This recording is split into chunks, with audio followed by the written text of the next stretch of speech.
atau 2271 6-nya 3 kali 4.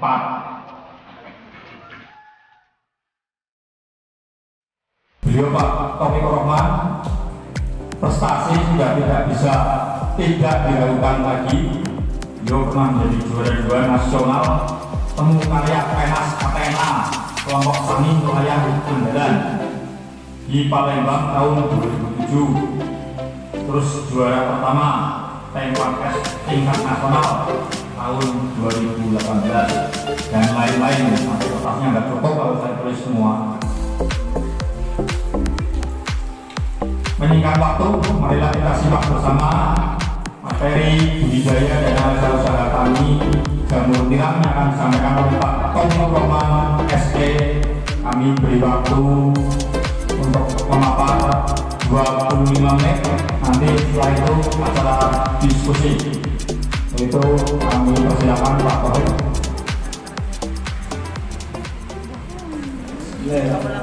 Assalamualaikum warahmatullahi wabarakatuh. Alhamdulillah, wasyukurillah, wala haula wala quwwata illa billah.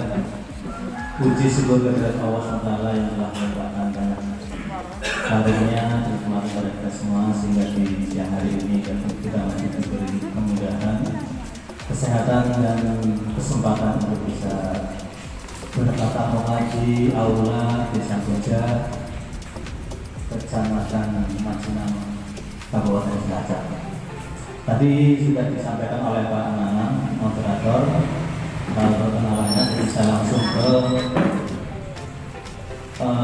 materi saja, karena untuk menyingkat lebih waktu yang begitu pendek, sementara ini budaya jamur cukup panjang. Nanti mudah-mudahan di sesi diskusi tanya jawab ini bisa lebih gayung. Ini saya mengajar ke depan. Jadi selama ini yang saya berhenti dari masa lajang sampai sekarang ini tetap masih di jamur. Kemudian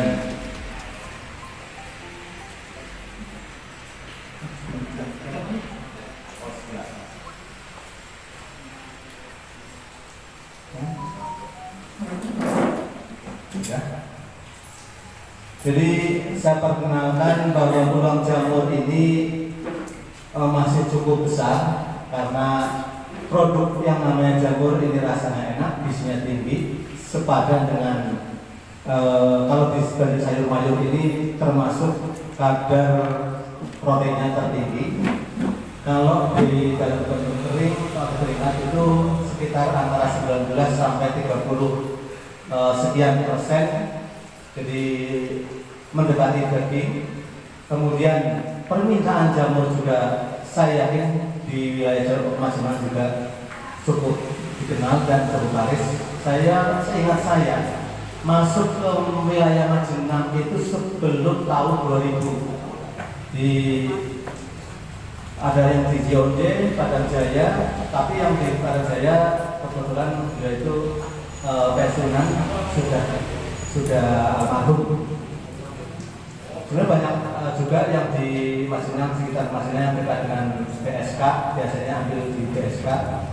Ada yang di sini ada Pak Muslim, biasanya ambil di PSK. Tapi saya juga orangnya malah nggak pernah lihat karena lewat medsos. Ya. Kemudian untuk harga sudah mencapai di atas 10.000 Pak Masrur. Iya. Berapa harga? Sekarang 12 dari panjenengan. Iya. Ya berarti sudah lumayan bagus. Saya di sana sudah bisa jual untuk ke tempat itu 14.000 di Purwokerto. Kalau ke supermarket karena itu sudah dikemas itu ketemunya sekitar 25.000. Lumayan. Kemudian kalau sudah diolah itu lebih tinggi lagi. Artinya keuntungan dari pengolah jamur itu menjadi sate dan kristik itu lebih tinggi.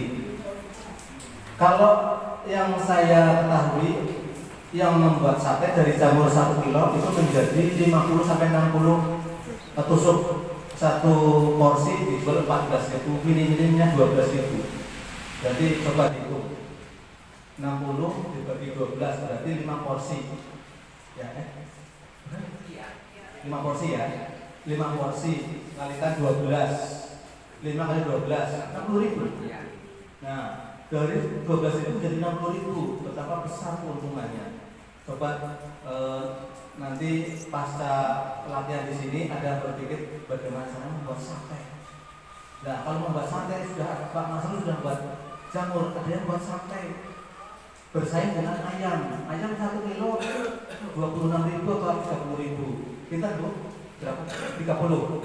Saat jamur hanya 12.000. Anggap saja 14.000 sudah sama dengan harga saya di Pak Masrul. Tapi kita dikirim ke tempat itu misalkan.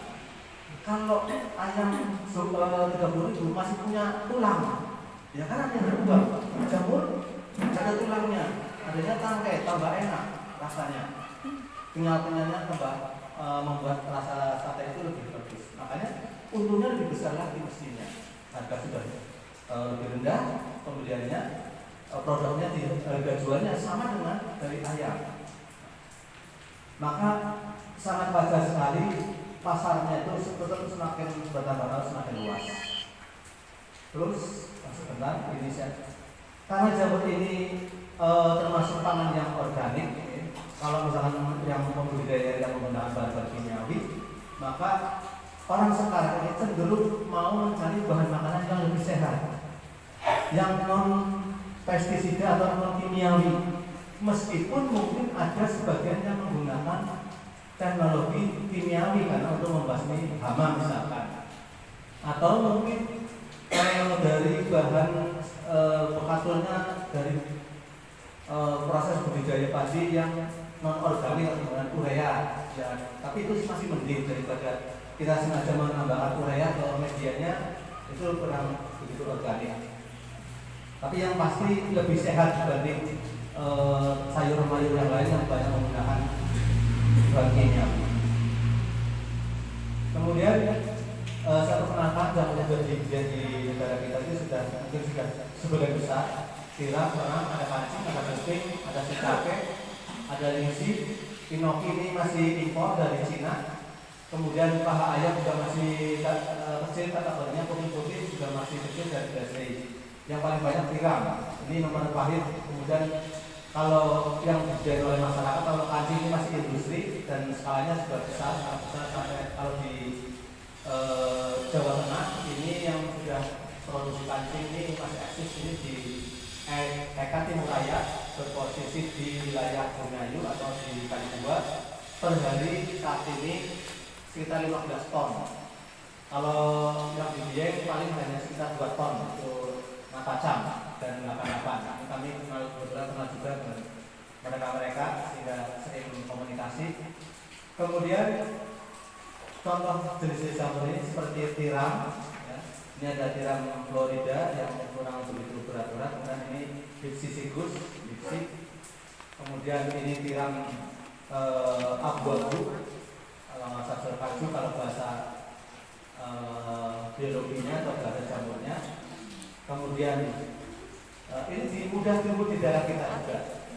Kemudian ini tiram coklat, ada yang bilang tiram ungu atau tiram biru, ungu ya, ungu. Ini agak licin jamurnya, saya juga sudah bergaya dan sayangnya orang Kenya itu kalau melihat jamur yang warna seolah-olah jamurnya sudah mau busuk. Nah ini perlu edukasi atau perlu sosialisasi yang lebih lebih besar lagi atau lebih sering. Dengan cara semacam ini paling tidak mengenalkan jenis macam-macam jamur tiram. Kemudian ini jamur abu-abu atau kalau saya bilang tiram coklat, dan ini jamur merah atau pink, Papilatus, dan ini jamur kuning. Saya gitu, baru gitu. Ini saya mbak ada jamur Jawa, enggak ya? Masih ini ya, masih nyambung ya. Ya, karena kalau panennya kadang campur bahasa Inggris, jadi saya nggak nyambung. Ini jamur merah, ini juga cukup harganya cukup bagus. Ini saya jual di angka 35.000 per kilo. Nah, ini cukup tinggi. dan waktunya cukup pendek. Hanya risikonya paling besar. Ini masih sama murah. Ini jamur kancing yang tadi saya sebutkan ada jamur raya, kuping.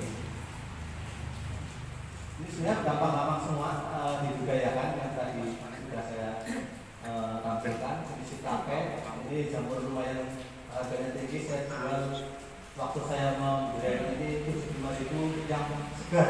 Di depannya bisa jual 75.000 di supermarket. Tapi kemampuan sarapannya memang cukup rendah. Ini produk kita. Jadi diisi untuk obat, rasanya pahit, yang hanya sekedar untuk obat saja. Dan ini inoki, ini yang masih impor ya. Ada inoki yang putih, ada yang bening. Di tempat kita budidayakan sebenarnya bisa, hanya masalahnya petaninya tidak begitu banyak di wilayah yang suka musim dingin. Di wilayah yang dingin dan ini putih. Ini masih sangat jarang di Indonesia. Baik, kronologi contoh semacam itu. Kemudian kenapa sih jamur tiram budidaya harus dikenalkan ke masyarakat melalui BMHK, Dinas Kehutanan? Karena begini Bapak dan Ibu, ternyata dengan memanfaatkan limbah industri kayu atau pertanian, ini keuntungan benefit dibagi biaya cost itu masih besar, lebih besar dari 30%. Artinya kalau kita modalnya 100.000, keuntungan yang diperoleh si pembudidaya itu bisa mencapai di atas 30%. Kalau kita bisa menjual dengan harga tadi misalkan 12.000, itu masih di atas 30%. Tapi kalau 10.000, tentu saja mungkin imbang 30%-an atau di bawahnya sedikit. Tapi kalau kita 12.000, apalagi di situ kita masih banyak menggunakan tenaga dalam negeri, artinya di dalam rumah, mungkin anak, istri, suami itu gotong royong, itu berarti akan mendapatkan bisa keuntungan juga tenaga yang mestinya dibayar itu tenaga gratis. Nah itu kan lumayan. Kalau 3 orang setiap hari bekerja, satu hari digaji atau dibayar 60.000 kalikan 3 berarti sudah ada efisiensi 180.000 ditambah keuntungan di sini. Baik, lanjut. Ada yang pernah keracunan? Pernah dengar keracun karena jamur? Atau pernah diracun oleh puyeng? Karena begini, biasanya itu rumah tangga, terutama sudah pengalaman ya, lagi marah sama pasangannya itu entah kata-kata yang agak sedikit keras itu muncul. Nah ini siap-siap saja nanti telepon dari sini cari jamur yang beracun.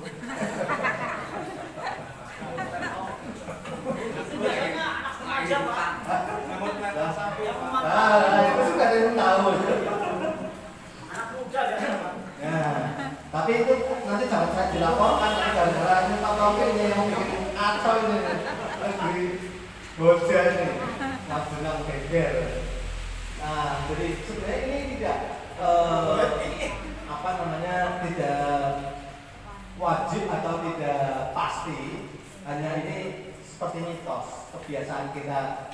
Biasanya kalau di sana itu ada pengemudi atau ada yang suka muncul, nah itu kan mitos saja. Tapi orang-orang tertentu saja yang mempercayai, tapi ini menjadi sebuah ciri-ciri. Ada yang warna colok, merah, hitam, biru dan lain sebagainya. Ada juga yang aromanya nggak bagus, aroma busuk. Nah, tapi yang jelas kalau sudah bau busuk itu biasanya ada kandungan sulfida cyanida.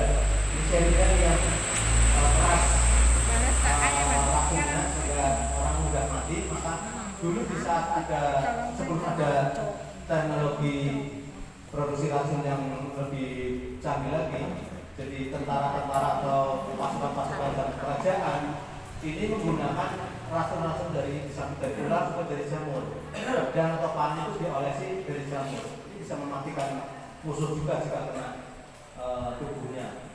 Kemudian ada juga sebagai tanda atau perubahan warna di peralatan atau di tempat makan saat kita masak berubah dari hitam atau kebiruan, itu tandanya juga ada kadar racunnya. Kemudian alat yang kita gunakan, misalkan wadahnya atau pisaunya yang berubah warnanya dari coklat, kehitaman atau merah, atau bahan yang lain yang kita campurkan berubah warna, itu juga harus hati-hati. Terutama yang warnanya warna cerah atau warna tajam ya. Kalau hanya sekedar perubahan sedikit sih biasanya tidak begitu. Kemudian tentunya di tempat kotor tadi seperti di tempat kotoran sapi, kotor itu yang biasanya ini akan mudah sekali membuat orang berhalusinasi. Tahu ya Pak Bu, halusinasi, menghayal, kepengen ketemu kalau dulu waktu muda menggandrungi apa itu Desi Ratnasari misalkan, bahwa itu bayangannya ya Desi Ratnasari. Kalau sekarang siapa saya nggak tahu, saya juga tidak begitu mengikuti manusia kehidupan para selebriti. Kemudian terdapat cincin di tangkainya, ada cincinnya dari dan sisik. Nah, ini yang kira-kira masih banyak mengandung mitos. Untuk lebih tepatnya, pengen yang lebih tepat, yakin bahwa itu berhasil apa tidak? Bareng-bareng dicoba. Kalau ada yang dilempar, ada yang baru dibawa ke puskesmas, berarti itu mau beracun. Itu paling tepat. Nah, ini dia contoh-contoh yang beracunnya, ada cincinnya, kemudian ini sebabnya dari bagian kotor, salah satunya ini tajam ya, Amanita muscaria, warnanya merah itu dari tajam. Ini juga masih Amanita, ini ada cincin di tangkainya. Ada yang tahu ini siapa apa? Sok di tanaman sok atau tanaman, nah itu di bawah di tanahnya biasanya muncul ini. Nah, kalau yang masih putih seperti ini, itu masih aman. Tapi kalau sudah kuning, ini kuning di sini, hati-hati. Kalau hitam, ini biasanya sudah mabuk. Nah, kalau kecuali itu ingin mencoba kekuatan kesehatan kita mabuk apa tidak, nah ini harus saja dicoba. Ya, bisa dicoba nanti habis di sini. Saya nanti di WA saja kalau hasilnya seperti apa. Ini juga beracun, memang belum tajam. Ini juga sama, Coprinus. Ini hanya pusing-pusing. Ini dia yang tadi, ini untuk halusinasi. Ini di kotoran ternak, ayam, di sapi, potong sapi yang muncul. Dan ini jenis jamur ini kalau sampai kepolisian tahu, panjenengan bisa ditangkap karena ini sudah mengandung senyawa psikotropika. Ya, ini mabuk ya Pak? Rasanya. Mabuk. Iya. Ini bisa seharian, bisa apa? Ya seperti orang yang nggak parah, bisa matokan, bisa macam-macam. Ada yang tidur sampai nggak selalu sambil tidur sambil ngomong, macam-macam ini efeknya. Jadi lumayan keras, dan ini sudah dikenai ada pasalnya, kan kadar psikotropikanya cukup tinggi. Gimana Pak? Malah irit Pak. Irit?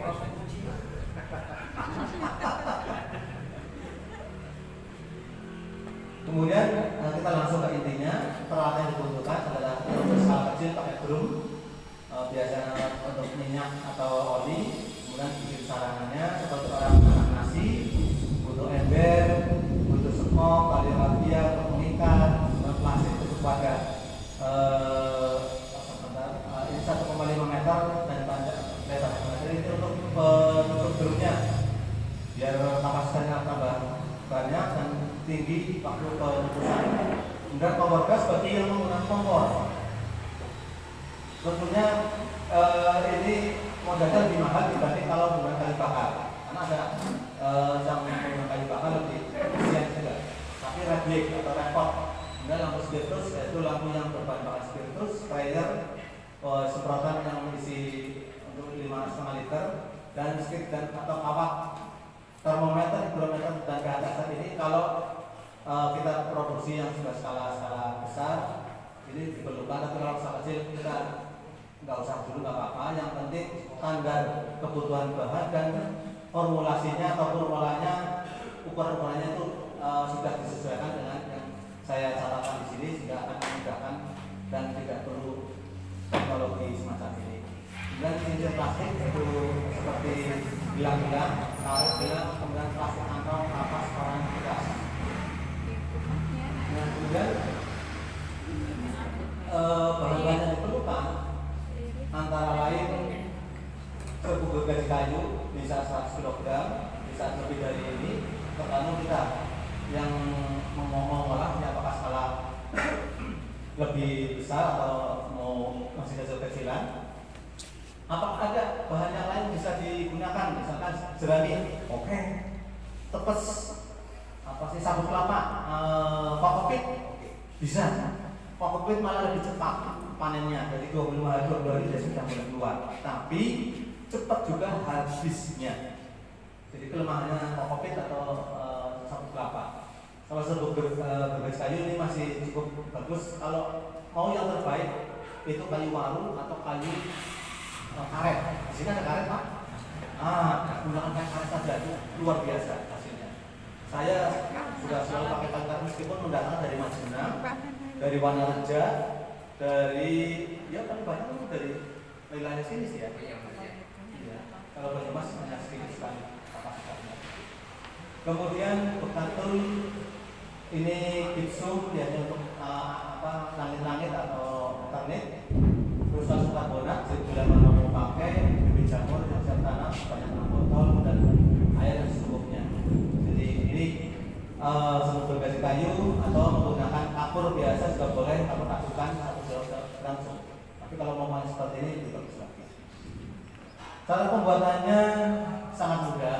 Serbuk gergaji kayu bisa diaduk dengan 25% air dulu atau dari bobot atau beberapa ember. Kemudian bisa juga dengan cara perendaman semalam atau 2 jam atau 3 jam, yang penting sudah merata dan ditiriskan. Maksudnya apa dengan 20% ini? Air yang ditambahkan supaya waktu pengadukan tidak terlalu berdebu, mengurangi risiko bagi mereka yang mudah batuk atau alergi. Kemudian setelah itu di campuran setelah dibagi sama sarang rata, langkah selanjutnya dimasukkan dalam masih dicampur, diaduk rata. Kemudian ini yang sedang menggunakan teknologi ya. Ini sudah menggunakan mesin seperti saya sudah menggunakan. Kemudian dan ini lebih cepat, jadi 1 jam ini 1 orang bisa mendapatkan, karena 1 menit kurang lebih 8 sampai 10. Jadi 1 jam kurang lebih 60 kali 8 kali 8 400 sekian. Kemudian kalau yang manual kita masukkan dalam pasir ukuran 1730 ketebalan 04, isinya itu 3/4 kali panjang plastik. Dan bagian kalau plastiknya masih plastik biasa, itu bagian bawah itu supaya bisa berdiri, plastiknya setelah diisi serbuk kayu, baiknya di porsinya dimasukkan. Kalau sudah dalam bentuk lipatan sih aman. Jadi yang manual seperti ini, diisi dan dipadatkan. Setelah dipadatkan, kemudian ditata di dalam drum dengan skala volume paling 150 atau 100, kurang lebih dibutuhkan waktu 8 jam. Kalau waktunya kalau alatnya pakai drum. Kalau sudah menggunakan teknologi yang sudah modern, itu diperlukan waktu hanya kurang lebih, apalagi ini 1,5 tekanannya tinggi, itu butuh waktu 30 menit. Total mungkin dengan awal kita mulai, kalau dengan teknologi ini paling hanya sekitar 1,5 jam atau 1 jam tadi. Jadi karena 8 jam ini kan hanya kita mengukus yang cukup banyak, tapi tekanannya rendah dan suhunya rendah. Ini kemasannya, karena kemasannya itu sampai 1500 dalam waktu kurang lebih 3 jam.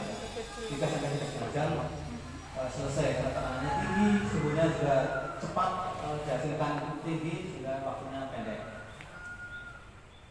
Kemudian ini teknologi pasteurisasi media yang diperlukan, alat-alat yang diperlukan, metode biasa yang tradisional seperti ini, plastik, dan ini bisa dinaikkan ke atas lagi tergantung plastik yang kita miliki, bisa 1 meter 2 sampai 2 meter, asalkan kompor yang digunakan di sini ini cukup besar sehingga menghasilkan panas yang cukup tinggi sehingga posisi yang lebih atas, lebih tinggi. Nah, tapi kalau yang seperti ini sudah lebih modern lagi sehingga waktunya sangat pendek, suhu yang dihasilkan juga sangat cepat tinggi, cepat naik seperti ini.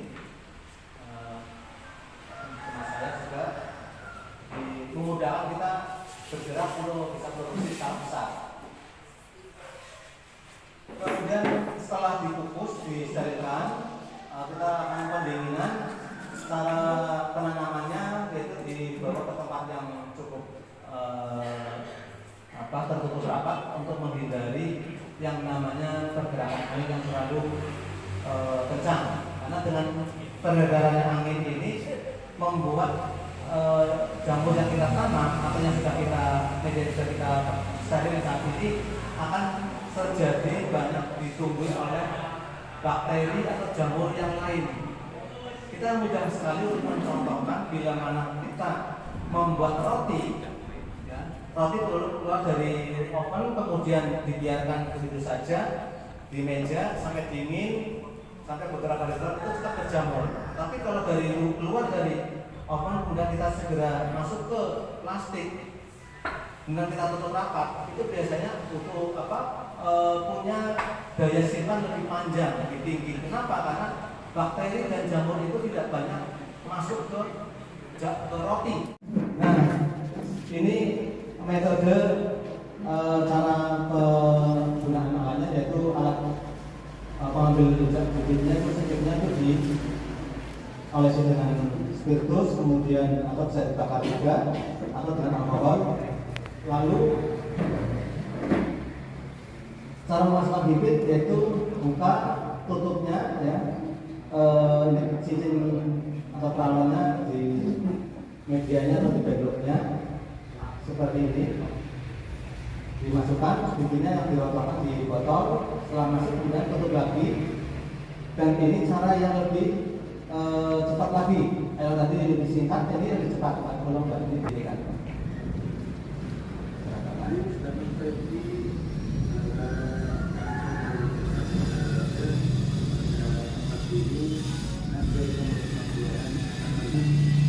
Bagaimana cara dengan kemasan plastik yang praktis dan aman menghasilkan produk yang berkualitas yang perlu disadari. Kemudian produk yang disterilkan, pasteurisasi, kemudian yang ketiga adalah tisu pembersih. Langkah selanjutnya yaitu pertama kita memakai tisu pembersihnya.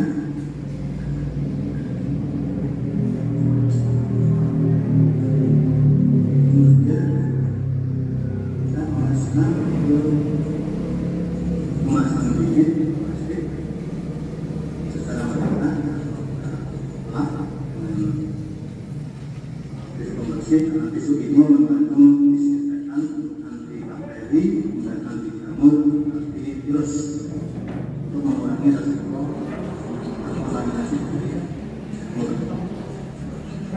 Dan setelah olesi secara merata, dilap secara merata, nama selanjutnya yaitu pemakan bibit dalam plastik, ya, menentukan lalu saja setelah contoh. Nah, berikutnya tinggal kita memasang atau memasukkan bibit ke dalam backlog. Kira-kira kita bawa video terus begitu sampai video yang Jadi semua saya kira tidak sulit ya teman-teman petani jamur bilang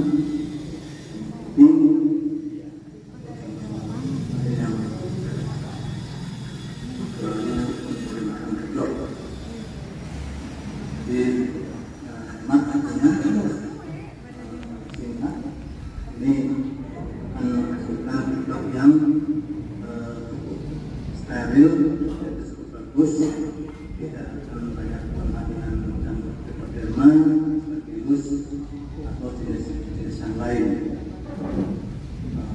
Bakteri pun dengan satu ini kita katakan cukup rendah sehingga tingkat keberhasilan para petani jamur ini bisa. Demikian edukasi dari bersama Pak dan Banyumas. Terima kasih.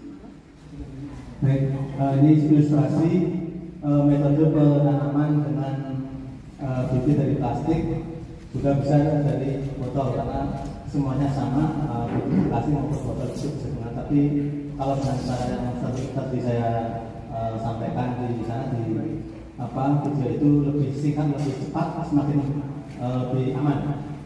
Baik, kita lanjut. Tempat untuk penyimpanan background media sudah ditanam, maka sebaiknya tidak dilakukan materi langsung maupun hujan, karena dengan air hujan ataupun dapat tinggi itu jamur yang kita tanam masih muda itu tidak disukai, namun di tempat yang lebih hangat itu lebih suka, tapi tidak panas. Kalau sama materi langsung kepanasan itu juga akan mati, sehingga diperlukan yang kehangatan saja tapi tidak kembang, jadi kering, ruangnya kering dan hangat. Biasanya 4 hari kemudian setelah penanaman itu akan muncul laman-laman putih seperti kapas yang menjalar dan itu merata seperti yang diperagakan, warnanya putih warna kekuningan dari coklat, tadinya coklat, dan itu biasanya butuh waktu kurang lebih 1 bulan untuk memulihkan semua permukaan media. Ini tempat untuk penyimpanan atau diletak model itu saja yang lebih praktis dan lebih ekonomis dari sisi investasinya, sehingga modalnya tidak terlalu besar. Dan ini contohnya sudah 4 hari, ini akan muncul warna kekuningan di sekitar cincinnya atau sekitar ring, dan ini sudah mencapai kurang lebih 10 hari, sudah berubah warna dari coklat menjadi seperti ini, coklat yang begitu di bibit. Sebagai tandanya kehidupan bibit jamur itu mulai tumbuh dengan baik. Kemudian tentunya tadi sudah disampaikan di hanya ini penyimpanannya seperti ini, lebih hanya kapasitas besar ya. Ini yang pakai besi. Nah, untuk jangka panjang lebih irit juga lebih efisien dan tidak bolak-balik pembentukan atau perbaikan rak. Dan kurang lebih setelah 1 bulan itu sirupnya atau bibit jamur menyeluruh, gambarnya putih, ini untuk siap ditumbuhkan. Sudah mulai seperti ini berarti jamur sudah siap untuk keluar. Nah, persiapan untuk tumbuhan ini bisa cincin ini kita potong atau kita buka seperti ini, dan contohnya adalah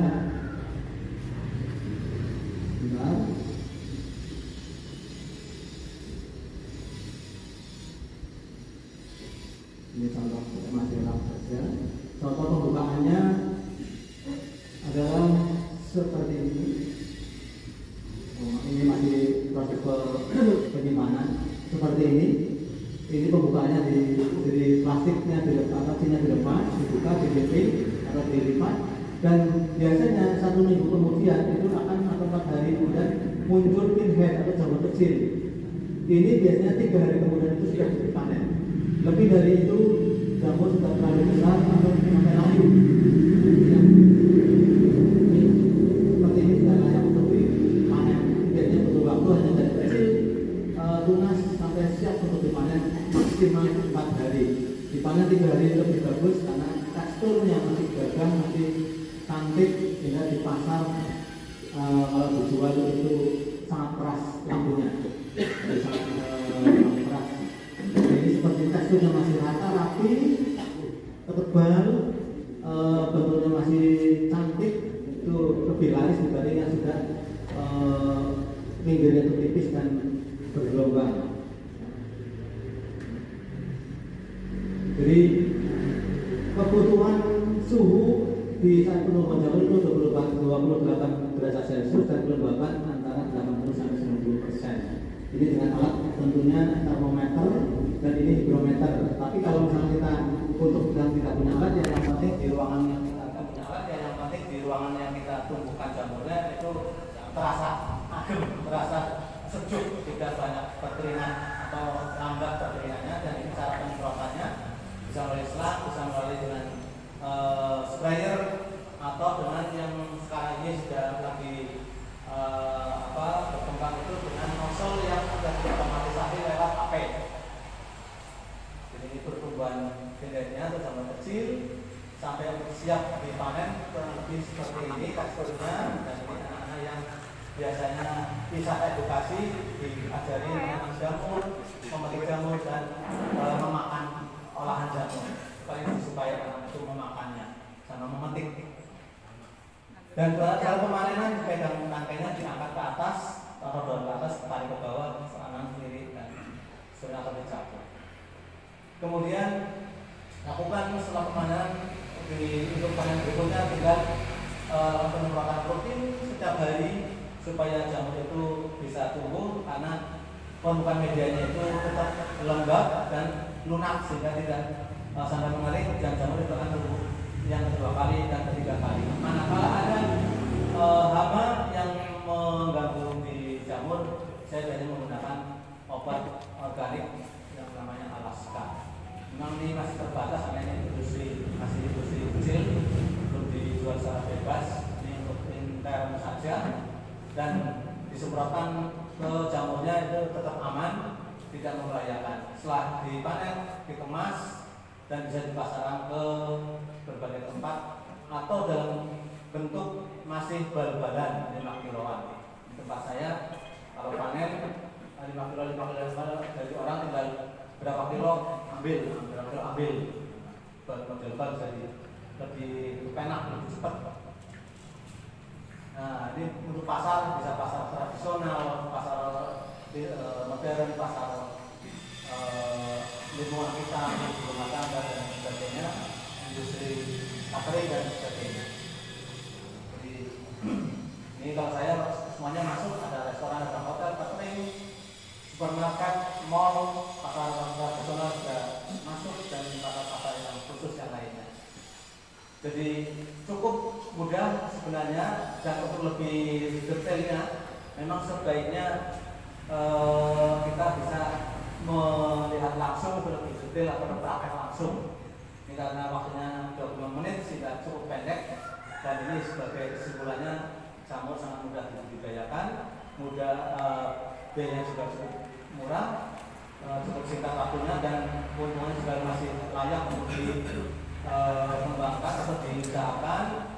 Dan media yang kita jual banyak dari gerobak pisang, batang pisang, daun pisang atau kulit jagung, kardus, sebuah gaji kayu, atau mungkin kulit kacang yang kita biasa makan kacang 1 bulan 1 karung, kulit kacangnya bisa dipakai untuk itu. Ini masih bagus. Nah, atau jambel dan sebagainya masih bisa digunakan. Jerami apalagi. Jadi bahan-bahan yang cukup murah dan teknologinya juga cukup mudah, pasar sudah sangat luas dan setiap tahun saya perhitungkan selalu meningkat kebutuhannya. Bahkan yang budaya juga semakin banyak, tapi jamur selalu kurang. Apakah kurangnya itu karena jamurnya sedikit atau tambah banyak atau orangnya yang makin banyak? Jadi ini sekilas tentang budidaya jamur. Kemudian kita ke paret-paretan analisis usaha jamurnya. Jadi kalau kita membangun rumah jamurnya, ini 1 unit. Kalau hitungan saya itu biasanya sekitar kurang lebihnya 4 juta. Ini tenaga kerja sudah saya hitung, bambu dan sebagainya, semuanya paku dan atap sudah saya hitung kurang lebih 4 juta. Sederhana. Kalau yang lebih mewah tentu lebih besar. besar. Tapi kalau kita punya ruangan kamar atau mungkin dapur yang terlalu besar yang harus digunakan, itu lebih murah lagi. Berarti investasi ini mungkin hanya 100-500 ribu sudah cukup karena hanya dibuat rak saja. Kemudian peralatan drum, kompor gas atau pakai tungku dan kayu bakar itu juga akan lebih murah lagi. Dan sprayer yang bisa gendong atau yang lebih sederhana misalnya tadi dengan selang itu juga akan meminimalkan ongkos dalam investasi penyemprotan jamur. Ini peralatan campuran tercampur maka investasinya hanya 4,855 juta. Kemudian modal kerja ada sebuah gaji kayu, kemudian kapur dan selanjutnya ada plastik, ada gas LPG, spiritus, bibit jamur, tenaga kerja. Tenaga kerja satu hari di sini masih dapat 60 ribu. 100. 100? Wah, hebat sekali yo. Kemarin di mana? Rawajaya masih dapat. Kok bisa lebih tinggi ya? Ya kalau oke 80 ribu mungkin masih tercover. Kalau 100 ribu mungkin ini sudah cukup tinggi sekali, cukup tinggi. Kalau masih tercover di sini dan masih karena ini di sini masih ada efisiensi mungkin pembangunan investasi gudangnya itu diminimalkan, masih bisa tercover.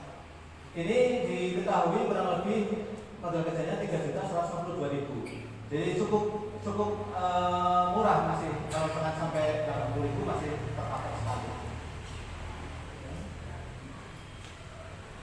Nah kemudian setelah dikerjakan kurang lebih dengan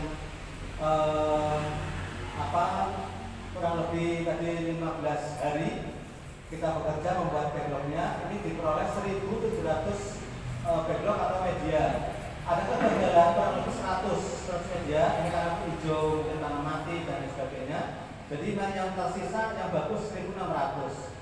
Dari 1.600 ini hasil produksinya per plastik atau per media atau per backlog ini diperoleh 0,3 kg jamur. Jadi totalnya ada 480 kg jamur dengan harga Rp12.000, maka si petani itu dapat uang Rp5.760.000. Dengan pendapatan atau penjualan 5.760.000, kemudian biaya produksi adalah 3.152.000 dan ada penyusutan investasi itu 404.000 itu dari hasil 4.845.000 dibagi karena umur investasi ini diperkirakan sekitar 5 tahun atau 60 bulan, maka selama 5 bulan ini diketahui angkanya Rp404.000. Nah dengan demikian angka 5 juta penjualan ini dikurangi biaya produksi, dikurangi biaya penyusutan investasi, masih ada sisa keuntungan atau laba kotor Rp2.204.000. Sehingga kalau dibagi per bulan atau 5 bulan, ketemu 1 bulannya Rp440.000. Ini manakala kita menghitung tenaga kerja sudah terhitung. Kalau kita tenaga kerjanya pakai tenaga sendiri, berarti yang 15 hari kali 60.000 ini menambah kantong kita. Ya. Kemudian investasinya tadi kalau misalkan tidak menggunakan tempat yang baru, semuanya baru, maka tidak mungkin lebih kecil lagi dari angka ini. Mungkin hanya 200.000 atau 100.000. Maka keuntungan di sini akan lebih besar lagi. Sampai di sini ada yang masih bingung atau bingung semua? Karena terlalu cepat. Pasar. Gimana pasar maksudnya? Butuh pasar.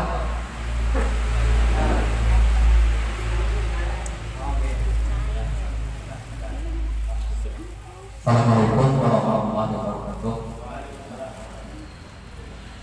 Ini langsung saja Pak, yang saya ingin tanyakan ini pemasaran, terutama ingin saya bikin crispy yang dari jamur itu.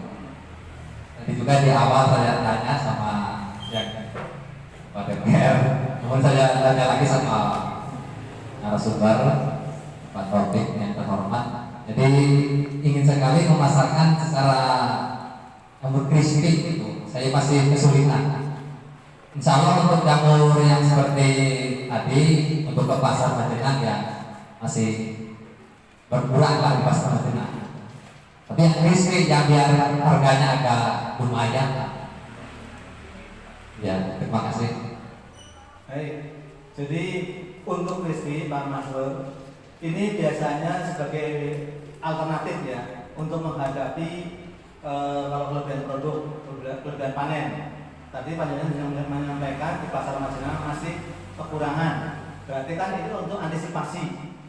Untuk pasarnya yang sejauh saya lakukan, yang pertama kita mengenalkan ke warung-warung terutama pusat oleh-oleh. Ya, pertama itu. Atau kalau pusat oleh belum terjangkau, kita punya teman-teman mungkin saudara-saudara kita kasih sampel. Bahkan mungkin Pak Nanang kasih sampel nggak apa-apa.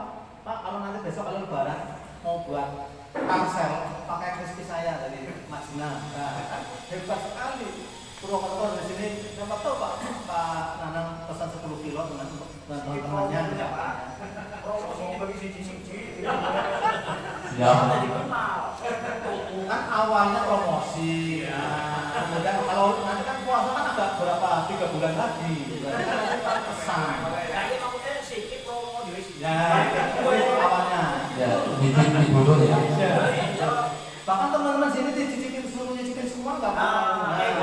Nanti ada yang punya karakter sebagai penjual atau pengecer, itulah kemudian di-push, didorong. Ayo, pokoknya seperti jenang bisa atur sekian ribu per bungkus, dapat keuntungan sekian persen misalkan. Jadi ada saling berbagi keuntungan. Nah ini salah satu ciri atau cara untuk bisa menembus pasar yang lebih besar lagi. Kalau kita dengan teman-teman saja sekitar itu banyak mengenal, itu nanti di saat tertentu, waktu tertentu itu akan ada pesanan. Dan jangan heran nanti Pak Masrur labakan, Pak aku pesan 5 kilo, labak belum buat, nggak ada stok karena stoknya terbatas. Tapi kalau dipersiapkan, oh ya ini mau lebaran, biasanya lebaran itu bisa berlipat-lipat kebutuhannya. Dan dulu itu lebaran kalau buat crispy itu sampai 150 kilo sehari, minimal 100 kilo itu habis, selalu habis. Nah, tapi pas lebaran kalau di pusat oleh-oleh itu pas sudah melewati 1 minggu ke sana itu agak sepi. Jadi antisipasinya kita datangkan 1 minggu sebelum lebaran sampai plus 1 minggu. Setelah 1 minggu ke sana, plus 7 ke sana itu biasanya melambat lagi. Jadi itu hati-hati, jangan pokoknya diantisipasi seperti itu. Ramenya itu di H-7, H+7. Kalau sana memang masih mungkin dibanding hari-hari normal. Terus warung-warung kecil yang biasanya sekarang banyak kafe-kafe, banyak orang minum kopi dan kepentingan makanan yang kecil-kecil itu kan di apa sih namanya? Ya keletikan itu. Ada sambilan teman dari kopi itu kan biasanya sambilan.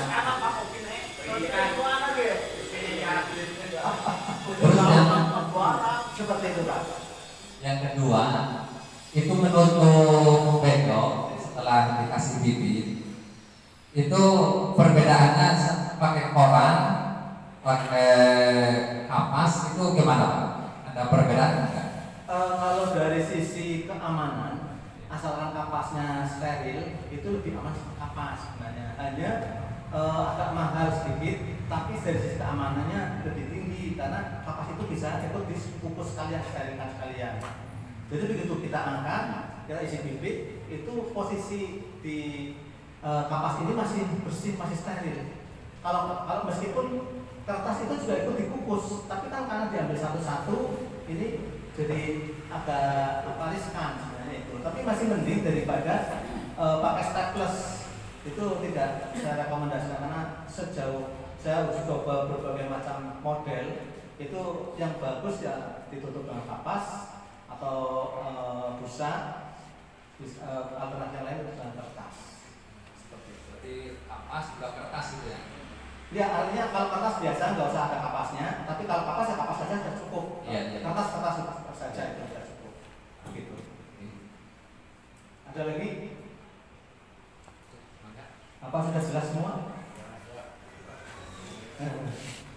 Alhamdulillah Pak, nisbahnya cukup jelas. Pada itu ada prinsipnya, manakala panjenengan membutuhkan informasi lebih lanjut, saya yakin di sini banyak yang tidak puas karena waktunya sangat pendek dan saya bukan orang yang bisa memuaskan semua. Ya.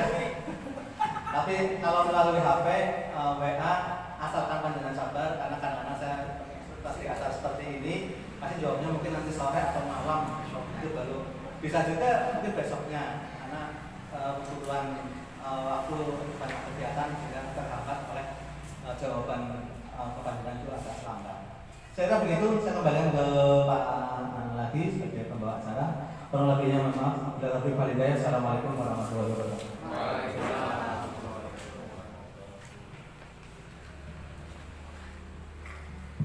Ya, saya ucapkan terima kasih kepada Pak Taufikur Rahman SK yang telah menyampaikan materi tentang budidaya dan alih usaha tani jamur tiram. Untuk itu maka mari kita beri aplaus untuk Pak Taufikur Rahman.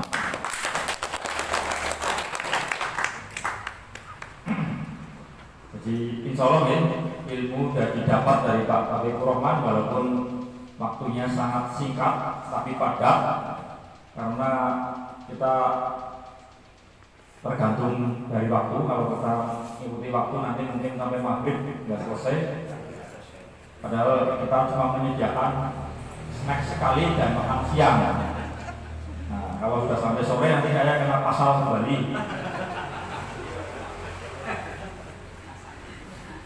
Jadi intinya nanti kalau yang kurang puas ataupun kurang paham bisa konsultasi lebih lanjut melalui WA ya yang tadi sudah disampaikan, ataupun ada yang penasaran ingin melihat langsung ke TKP-nya tempatnya beliau Pak Taufikur Rahman bisa anjang sana ke Prokerto yang tadi alamatnya di Pabuaran. Insya Allah di sana nanti lebih dijelaskan dan melihat langsung cara-cara. Kalau tadi lihat di video mungkin kurang begitu jelas, nanti kalau biasanya kalau praktek langsung akan lebih paham dan lebih jelas. Sebelum kami akhiri, ada lagi yang mau bertanya? Cukup mungkin. Cukup? Kalau cukup berarti alhamdulillah sudah pada paham ya, sudah pada paham dan mengerti, terutama Pak Masrur yang nantinya akan insya Allah dalam tahun ini akan mendapat bantuan sapras. Karena yang kelompoknya Pak Masrur tidak bakti ya. Kelompok suka bakti. Suka bakti berarti artinya dari artinya itu suka bakti. Jadi awalnya sudah berhasil, kelompok-kelompok lain diajarin Pak. Kalau sudah berhasil, kelompok-kelompok lain diajarin, apalagi ada praktil di sini. Petani milenial, Mbak, apa namanya Mbak? Merlina. Merli, Mbak Merli yang ini. Mbak Merli jadi lebih biasanya kalau di jiwa muda kan apa-apa pengen tahu. Artinya ini nanti lebih getol dalam berusaha jamur tiram ataupun usaha yang lainnya. Jadi Pak Masrur ya, nanti sesuai dengan kelompoknya namanya harus menular-nulari dan istilahnya embrio-embrio dibangkitkan di desa Buja.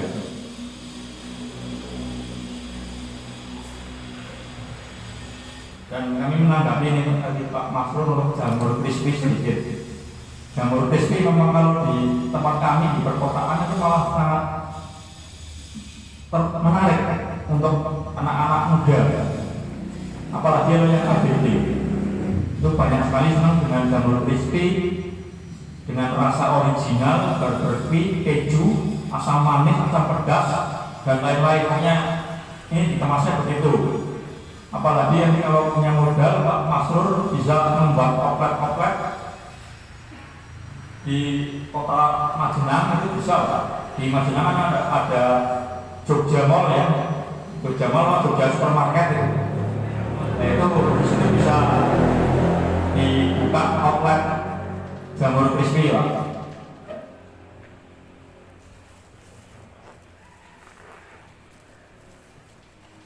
Mungkin itu untuk Ibu Tuti tadi masalah Ibu penampung ya.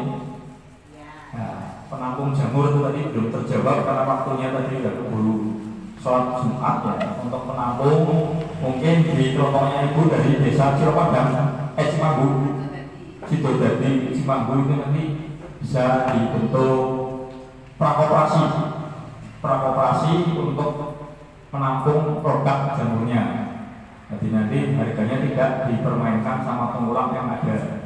Prakoperasi, jangan koperasi dulu terlalu berat, tapi prakoperasi. Mungkin itu ya, atau mungkin Pak Fitur Rahman menambah ini. Tadi menanyakan masalah penampungan jamur di desa Sidodadi belum tersedia.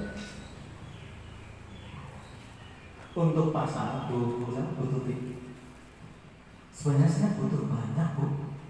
Kalau andaikan Pak Anjangan ada 200 kilo, tak ambilnya nggak apa-apa lah. Ada.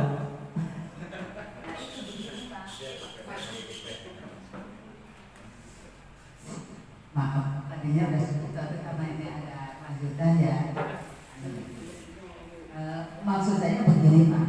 Jadi dari persatuan ini yang sekarang datang, bukan dari 5 kelompok yang terdiri dari Desa Majenang, Kecamatan Majenang, Kecamatan Banareja, dan Kecamatan Cianjur ya. Maksudnya dari kecamatan ini misal ada yang menampung gitu loh. Apalagi sekarang ini udah Bapak kan sudah membutuhkan ya. Itu untuk teman-teman. Nah, mari kita semangat sekarang ya. Kalau misalnya teman-teman sudah banyak nanti timbul nanti itu Bapak yang mau ambil. Nah, mari kita bersama-sama untuk teman-teman yang membudidaya jamur, ayo bareng-bareng nanti kita kumpulkan. Misalnya kalau sudah memang kira-kira seperti tadi Bapak ngendiko 200 kilo itu, insya Allah mungkin Pak Masur punya buah yang lain kan bisa ya Pak ya. Ya kalau kita kompak, insya Allah bisa. Di Kecamatan Cimanggu, Kecamatan Majenang, dan Kecamatan Banareja. Nanti dibul, misalnya berapa hari sekali gitu ya Pak ya. Mudah-mudahan nanti bisa konfirmasi dengan teman-teman yang lain. Itu yang bermaksud saya seperti itu Pak. Kalau misalnya sudah ada misalnya kira-kira sekian, nanti cari sana misalnya teman-teman ayo yang budidaya sehari berapa begitu. Mungkin ini yang untuk lanjutannya apabila nanti teman-teman sudah siap ya, kita bisa untuk mengumpulnya. Sekian, terima kasih Pak. Ibu, siap Bu. Kalau misalnya sudah bisa mencapai, kalau bisa sih jangan beberapa hari sekali, setiap hari ya Bu. Nah saya udah gaji orang untuk apa hari ini ada pekerjaan, besok nggak ada pengambilan. Terus nanti dari mana? Mau ikan saya sama Samudra Selatan tuh. Kan tiap hari. Nah, itu yang diharapkan kalau bisa setiap hari karena pasar juga butuh rutinitas sehingga setiap hari ada jamur. Ini saya sudah lagi menyiapkan tempat kurang lebih hampir 10.000 meter itu untuk budidaya jamur. Saya mentarget minimal 500 kilo per hari sampai 1 ton lah per hari. Dan di situ juga ada potensi nanti dikembangkan lebih luas lagi sampai kurang lebih 2 hektar. Maksud saya ada limbahnya nanti masuk ke tanah, diolah jadi kompos, terus ditanami tanaman sayur-mayur yang organik. Kemudian dibutuhkan juga untuk kompos biar nilai komposnya tinggi. Itu dibutuhkan kotoran ternak. Di situ akan juga breeding kambing. Jadi terintegrasi.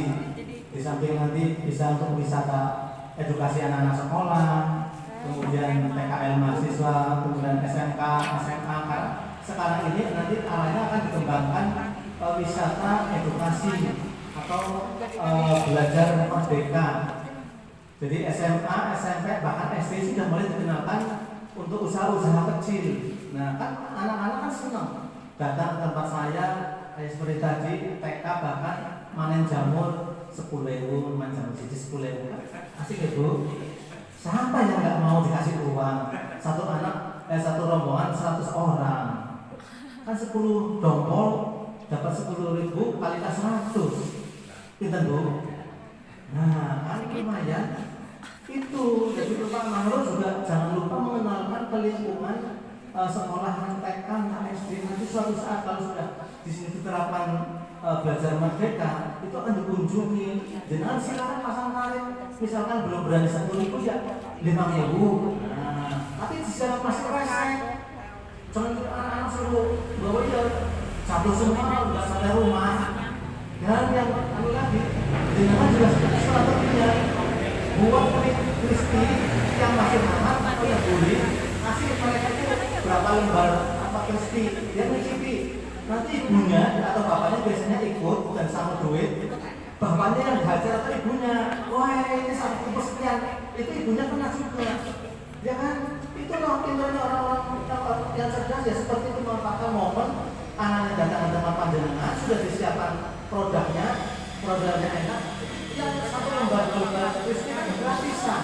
Tapi begitu merasakan anak kita bilang misalkan bapaknya itu dengan rasa barbeque, balado dan sebagainya, anak itu suka. Pasti lewat dari ibunya, lewat dari ibunya sih penting dengan oleh duit. Seperti itu. Nah, itu biasa saya lakukan semacam itu. Jadi trik atau strategi marketing makanya.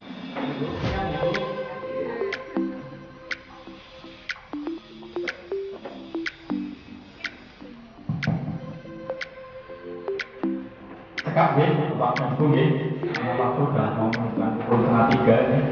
Jadi panitia amplopnya sudah dibagi.